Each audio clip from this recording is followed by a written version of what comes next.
White supremacists, or as they like to call themselves, racial realists, love to try and claim that blacks have a low IQ, despite evidence to the contrary.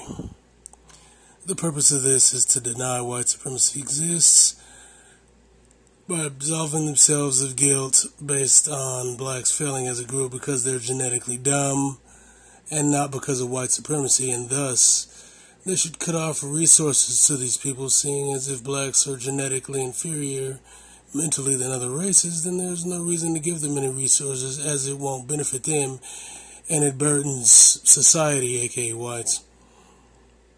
But I mean, let's face it, these preemies will cut off their own nose to spite others. The world revolves around blacks and whoever else they hate. And like I said, this isn't all whites, but these undercooked white preemie manlets look for anything to feel better about themselves, and black expression, hell, our mere existence threatens their peace of mind. Hence their IQ arguments.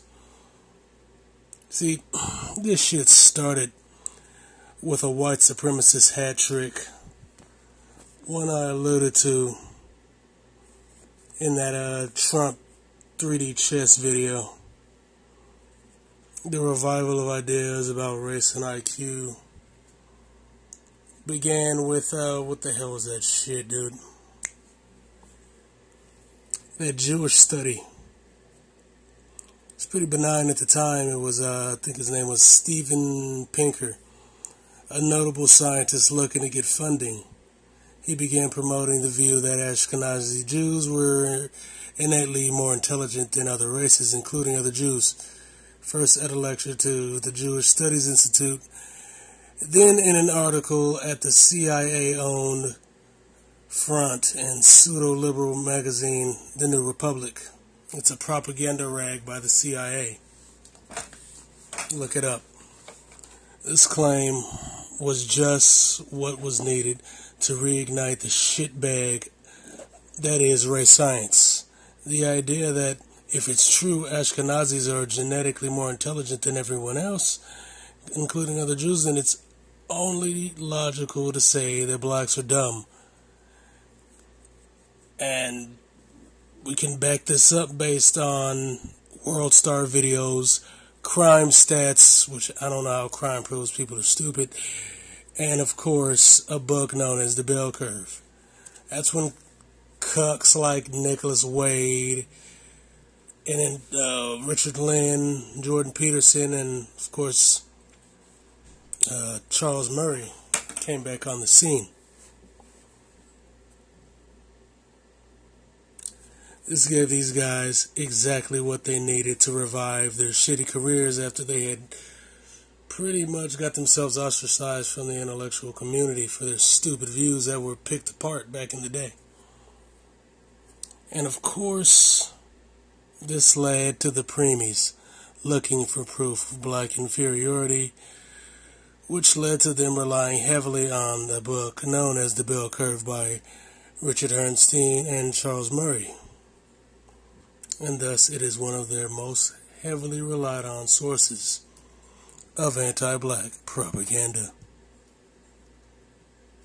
But the thing is, this book is fucking stupid. Intelligence, as I said, is very difficult to measure, and you can skew the data to fit your own views, which is exactly what they did. And in the process of creating that clusterfuck of over 1,800 pages, all they managed to do was contradict the original premises of intelligence being hereditary by admitting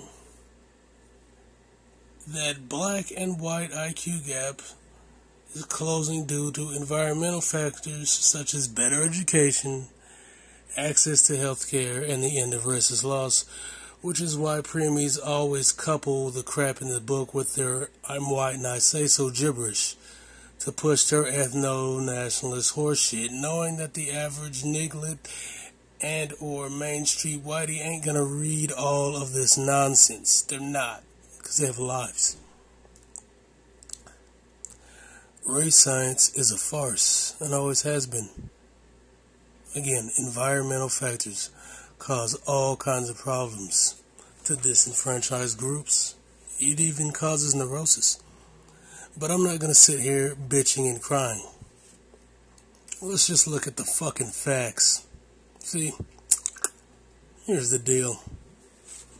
IQ testing is inherently flawed. Again, it is inherently flawed. As the inventor of the original test in 1904, Alfred Binet, said, he knew it was too complex to be expressed with numbers. Intellectual qualities, and I quote, cannot be measured as linear surfaces are measured. He insisted, adding that it giving too much significance to these tests will give place to illusions. And this, of course, didn't deter white America, which used it for racism, of course, and eugenics. And even as the tests became more detailed and nuanced, they never found a hereditary component, and there are no genes denoting what makes one man smarter than the next. The closest person to even proving that intelligence was innate was Cyril Burt, using twin studies, but he falsified most of his data. When the tests were repeated in the 70s by Thomas Bouchard, they proved that it was environment that shaped IQ. As the middle-class twins had similar IQs even if they were adopted in separate homes. But the few who went to families of lower classes tended to have lower IQs than their siblings in better surroundings. I ain't lying about none of this shit. But the biggest illusion Binet was probably alluding to, and that his unknown clairvoyance would create, was the test used in the bell curve, Wechsler's IQ test, which it relied on for most of its stats. And back in 1993, that test was insanely flawed and pretty much useless to anyone outside of the United States. Even in the sections that measure pattern recognition, problem solving, language fluidity,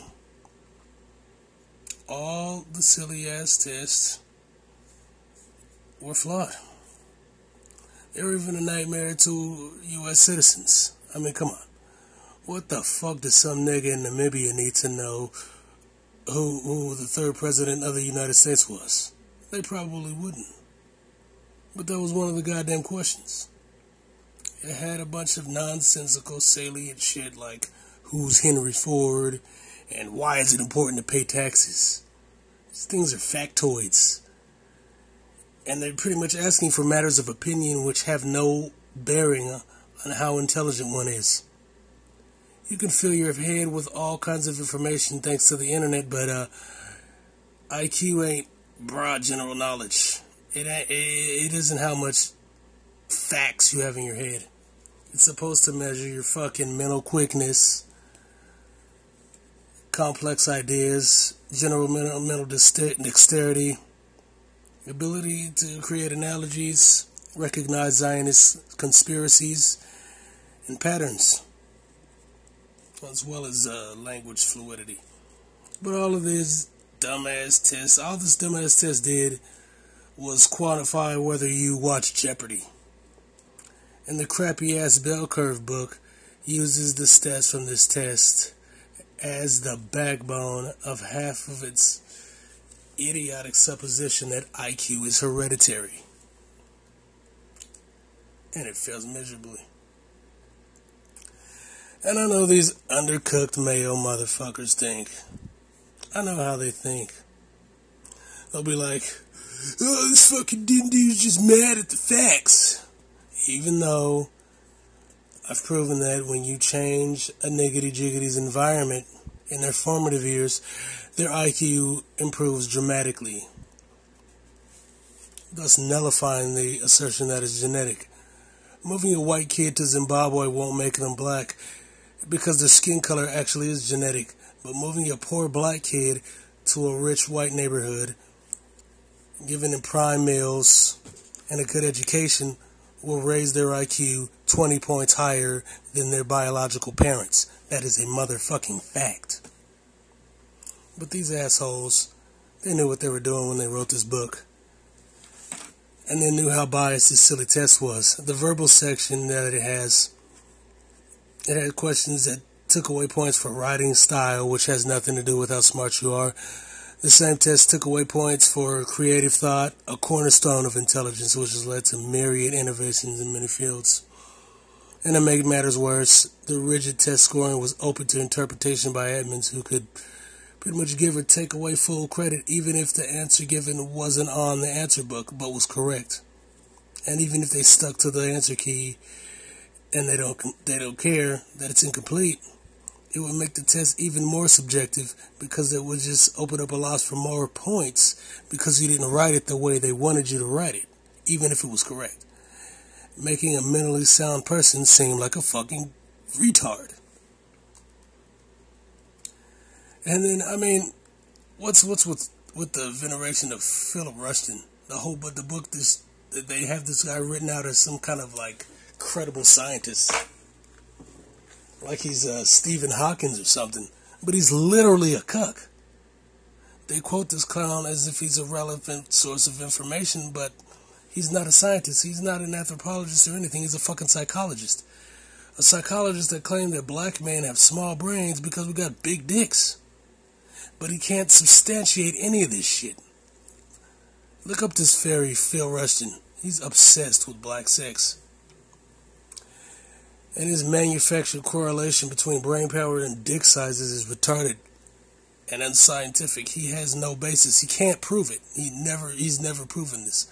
I mean, Scandinavians are proven to have similar dick sizes to African Americans. Are they dumb? Are those niggas dumb? No. So what the fuck are you talking about? But this book treats this clown as some sort of valued scientist, even though he's not. Now, as far as IQ goes, in general, in countries like the United Kingdom, Celtic peoples, especially the Catholic Irish, they scored 10 to 15% lower on IQ tests than Anglos, especially the Irish. Because they're stigmatized. Yet, those same Irish people, the same people have none of those problems in the United States because they're considered white here and they don't face the same discrimination. Thus, they don't have the same neurosis, which can affect your mind due to a hostile environment. But preemies like to ignore such realities and talk about black crime because of this book. Because they try and fail miserably to correlate crime to low IQ. You see, pedestrian white supremacists want to spread as much anti-black propaganda as possible to create anti-black hatred, making us seem stupid, violent, and dangerous, hoping that they can change the hearts and minds of the general white population to allow them to harm us and create Jim Crow laws again so they can beat our asses without us being able to retaliate. That's all they want to do. Now, when you look at the crime situation, for example, this moronic book asserts that crime is somehow done by people of low intelligence for the most part, which is laughable. I mean, I guess Larry Hoover, Lucky Luciano, Jeff Ford, and a lot of other crime bosses are morons with their well-organized criminal organizations. I mean, what the fuck is that? And I'm not condoning or trying to glamorize crime, but a person's compliance to laws and societal norms doesn't define their intelligence. Some of the brightest men in history have been known to be social outcasts or criminals, especially back in their time. This crap doesn't have a leg to stand on it when you look at it in the context of criminology. The factors that predispose an individual to criminal behavior are myriad and as complex as the measurement of intelligence itself. I mean, nigga. There are studies showing some criminals have physical abnormalities involving everything from enlarged brain stem and less developed prefrontal cortex. And that affects levels of aggression. And of course, you have people who has mental illnesses and shit, especially if they're white.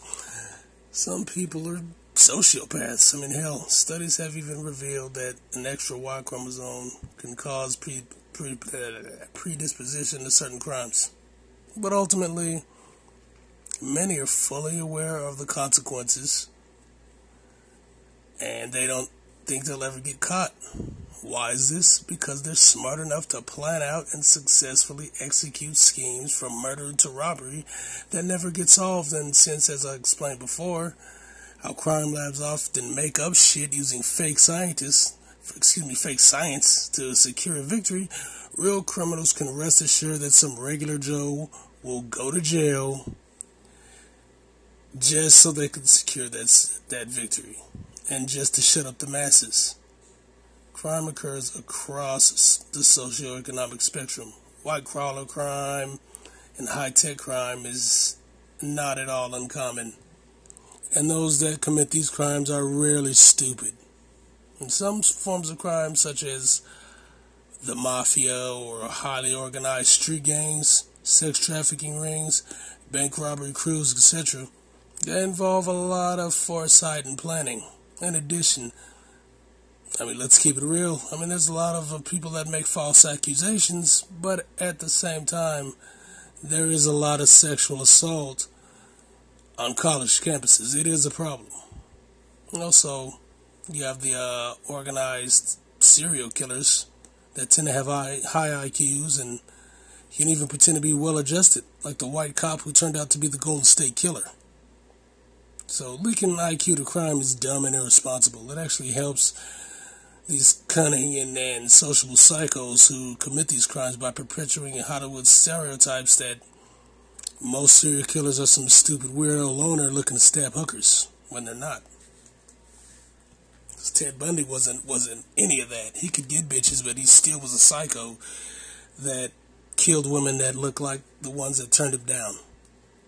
Simple as that. But crime isn't the only thing that these Zeta cucks use, though. They just have to perpetuate the lie that we're just somehow inherently dumb, despite the achievement of blacks over the decades, especially American blacks, or even African immigrants who come here and outpace Asians in scholastic achievement. They'll post memes of the highest grossing non-white immigrants and just ignore the fuck out of Ghanaians and Nigerians. They'll just ignore it. Be like, oh, look at these Vietnamese. Oh, man, they're scoring 70,000, man. Look at this Serbian guy. He's getting, 55,000 a year starting. And it shows like Nigerians making 65,000, and they'll just ignore it. You'll be like, what about the Nigerians? Shut up, nigger. So it's clearly a stupid agenda.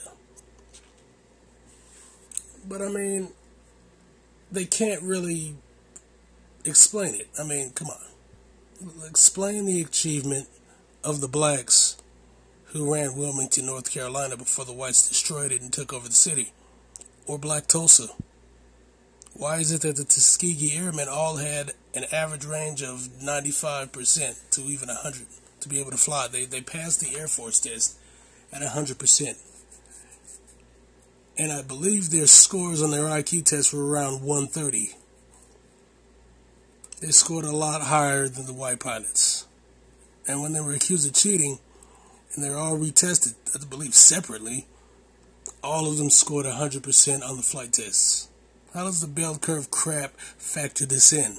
Better yet, why is it that researchers at the Washington University in St. Louis, using the very same data sets that Murray and Herrnstein used for their research, were able to take what Murray and Herrnstein didn't mention in their book from that said data, which is that when American blacks go to college, they raise their IQs 4 times faster than whites who go to college, and in the process end up closing the average IQ gap between the two races in just those 4 years of school, which is impossible if IQ was genetic, and yet here it is.